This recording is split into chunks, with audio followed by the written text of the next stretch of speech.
Purpose Medical Mission so successful and so special over the last decade has been the people of West Texas that are a part of this organization. So tonight, I'm going to invite some of them to join us on the stage.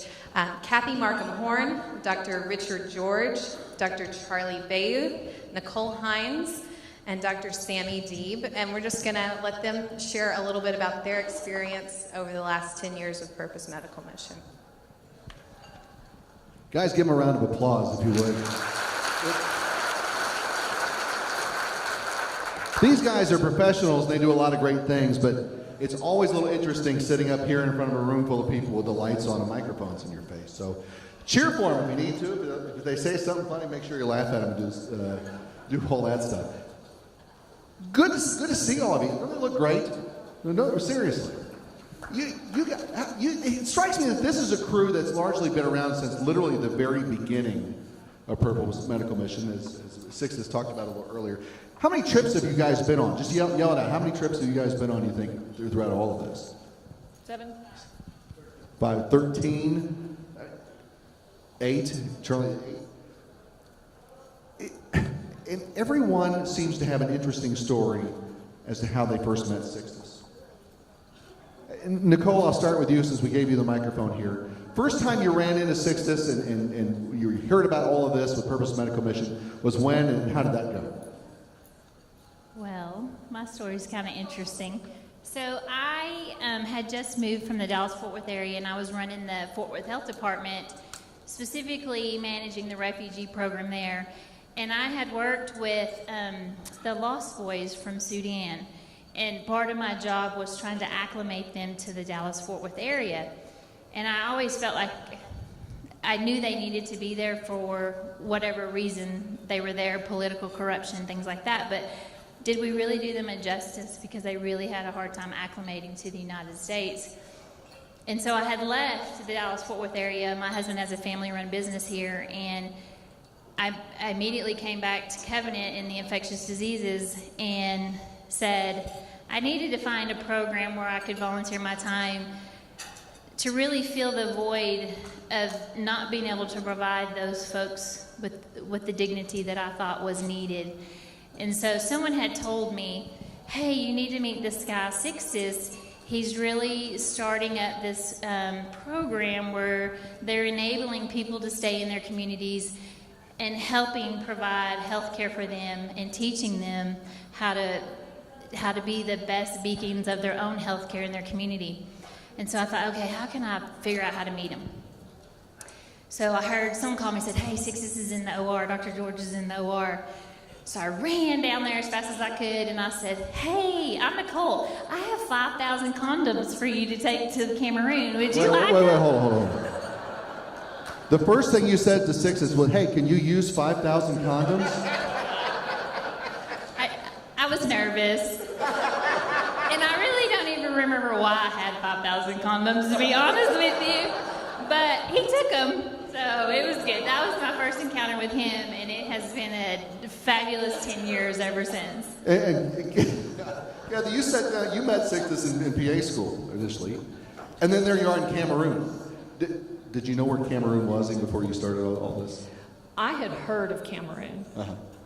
And like Linda said, meeting Sixtus, I met him in PA school. He and I were classmates, same as Robert Baldry's out there and Mike Riddell. We were all together. Everybody knew Sixtus. It wasn't a big class, but Sixtus is going to stand out. And he said he was from a place called Cameroon, and I thought, I've heard of Cameroon, but if you wanted me to place it on a map, I wouldn't have been able to do it. I had to look on a map and find out where it was. And he was talking about these things even then. I'm going to go back and help my family. I want to go back and help my country and my village. And again, lofty goals, but look at him and look at all of this. He did it. He touched our lives, and he took us to the country of Cameroon, in the armpit of Africa. Sure. That's where it is.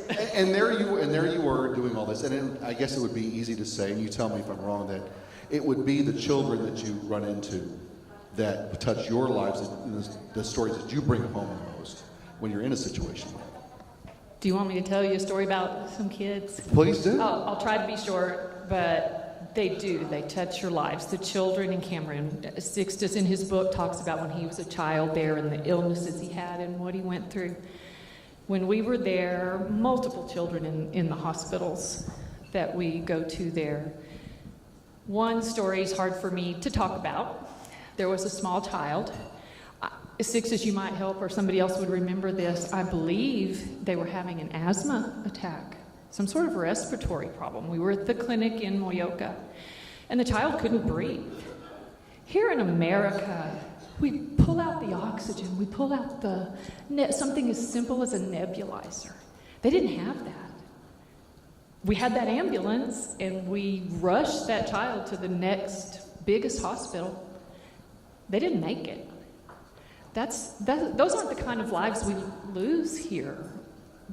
And when they don't have the simplest thing like oxygen, it's heartbreaking to know that if we were here, we could do that. And so all the donations and the things that you all do make such a big difference to save somebody's life.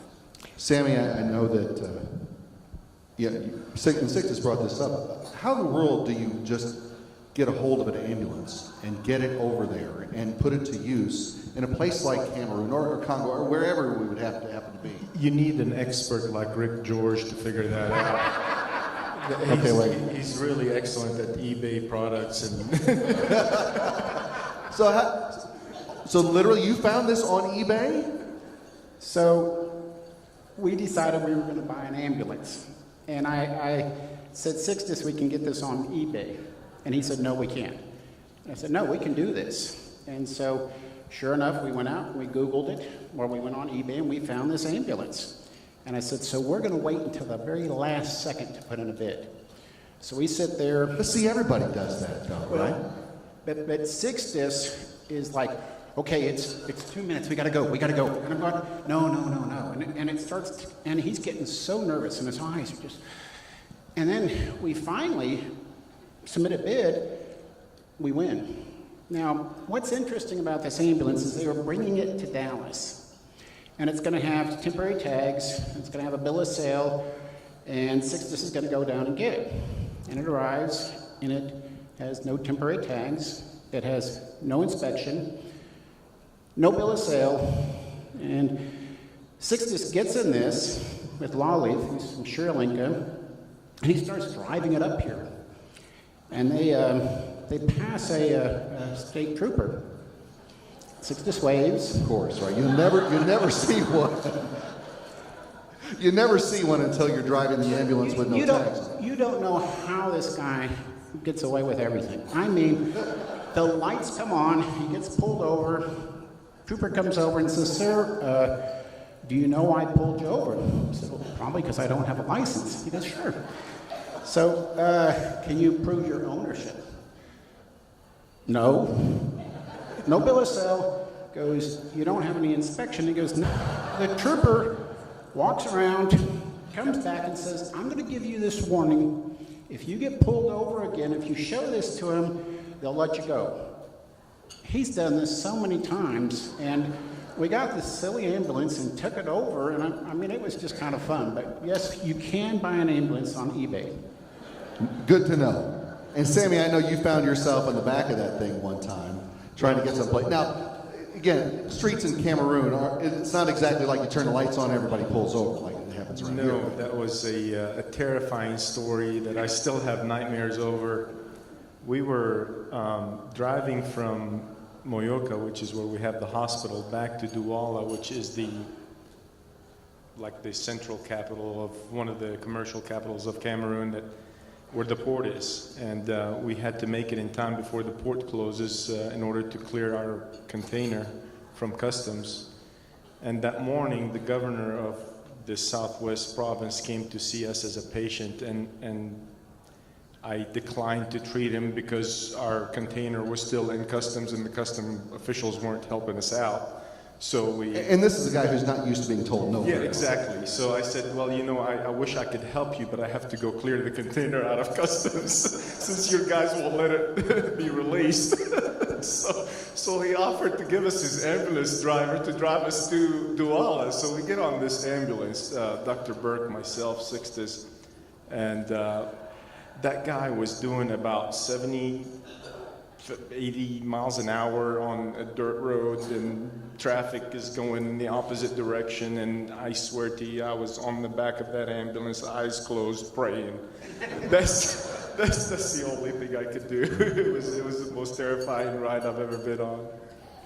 But I think out of all of our trips, and I think the moral of all those patients that we've seen, all the operations that we've done, the one thing that never ceases to amaze me, and I'm sure you guys share the same experience, is God's presence in the healing process. And that's just something that I'm always in awe at. And it reminds me of Kennedy. I don't know if you guys remember Kennedy, the gentleman we treated for typhoid perforation, abdominal bowel perforation in Cameroon. And, you know, they have a 95% to 100% mortality rate in Cameroon. Nobody ever survives that kind of an injury. Charlie and I happened to be there at the right place at the right time. We took him to the operating room, and I'm seriously, you open up that belly and you look at his bowel and you go, what in the world? It looked like a bomb has blown up in there, and you just close your eyes, say a little prayer, and God will guide you to do the right thing at the right time. And it's just never been so evident in my life to see God's action in the healing process, and to have Kennedy walk out of the hospital and become a volunteer to that hospital. It's just absolutely miraculous. And I'm sure you guys can share these experiences by many other patients. And Charlie, what is it that touched you that says this is something I did not just enjoy doing now, but keep coming back to do? It's kind of a loaded question. There's so many different reasons to go back,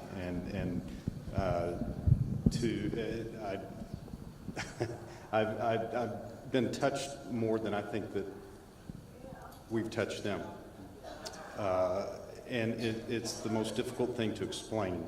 But you go there and you sit there and you're going to serve, but you're being served more than. It's quite difficult to really get across unless you go. We were in Congo a few years ago. We had this young child who had a significant burn. It was an abuse burn. And mortality in the United States is fairly significant, whereas in Congo, almost 100%. And we cared for this patient, Chelsea, she's here, every day, 2 or 3 times a day, we'd go and take care of this little child. And when we left, we were crying because we just knew he just didn't have a chance. And 2 years later, we came back and we saw this child just this last year, and he's alive. He's just a beautiful little child, and just such an innocent spirit. And these children, just seeing it in their eyes, it just kind of sells you to go back every time.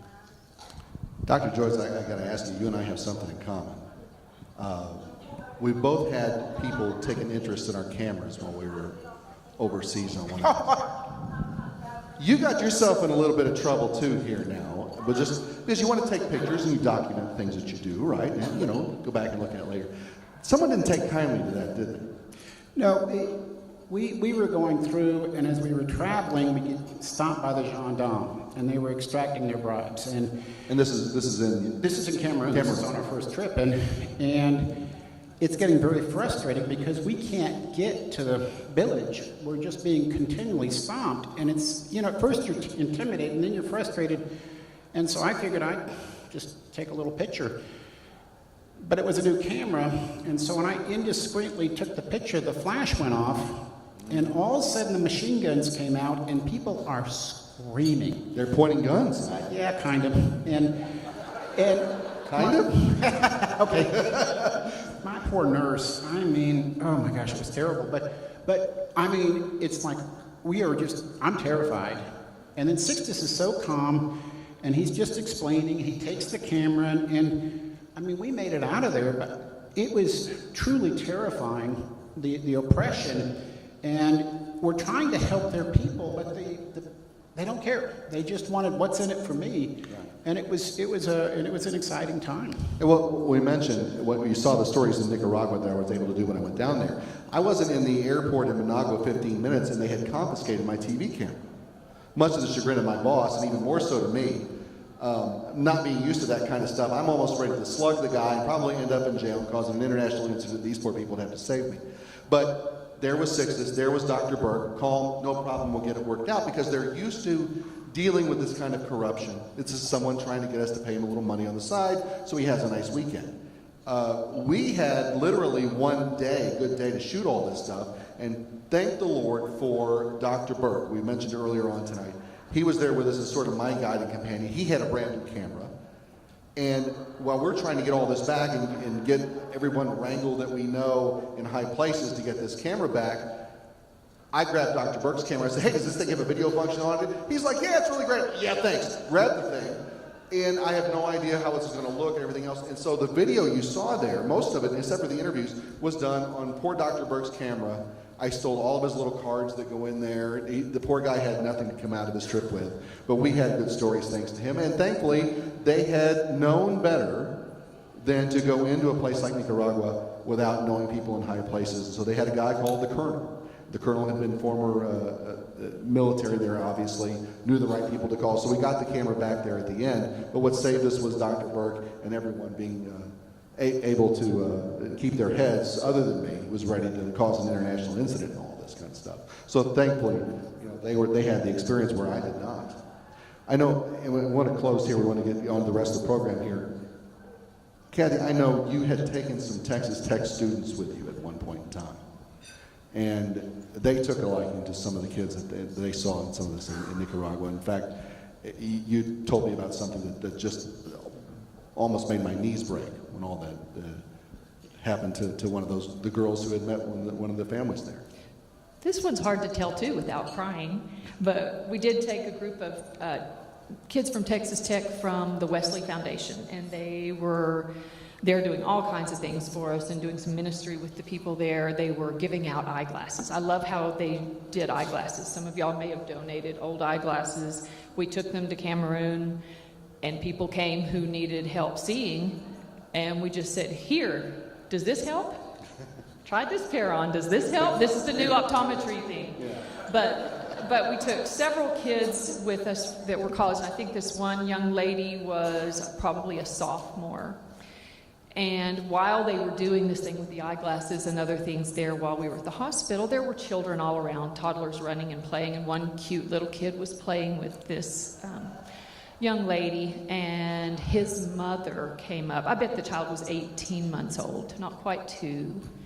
The child's mother came up to her and said, would you take my baby back to America? Because she knew it would have a better life. And it's heartbreaking, but that tells you what they have to go through there and how hard it is, but yet that they would be willing to give up their child to come here and have a better life. And it shows how important the work is that continues to be done. And to see now, and of course we couldn't do that, but if we can go back every year and we can take supplies and we can do things that make a difference in somebody's life so that they can have a better life there. And as Sixtus said, somebody took an interest in him and believed in him, and he did end up here. That child may come here someday. I don't know. Sixtus calls tomorrow morning and says, look, we've got a deal. We're hauling some supplies over to the Congo or Cameroon or Guatemala or Nicaragua or wherever. But we got to go today. How many of you would be on a plane tomorrow? Sammy says, you got to give me a little more notice than that. But you all would be back. Give them a round of applause for coming up and telling some stories tonight. Guys, thank you so much.